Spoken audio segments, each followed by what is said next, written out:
Happy birthday to you, Awokola Michael Ayomide, the son of Mr. and Mrs. Awokola from Igangan Ìjẹ̀ṣà. Ọmọ onígangan Ìjẹ̀ṣà níbi ó gbé so ọmọ òkúta rògbòrò lúrokó ọmọ ayélóye lọ́lẹ̀ gángan ọba sábà lọ́lá mùtàgẹ́sì bàbá rẹ̀ lólùrókò lè gángan ọmọ adó ọmọ ewì ọmọ arọ́bẹ̀yìn kàrà lọ́rùn ọmọ ìkàrà kùkọ̀ sínú agbádá ìtòhun kókó ilẹ̀ o.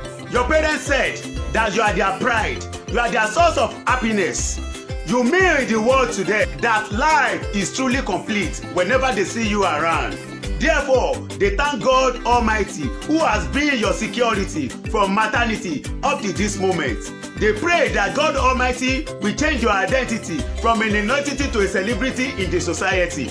Happy birthday to you once again, Awokola Michael Ayomide. More years, more wisdom, more years, more knowledge, more years, more understanding.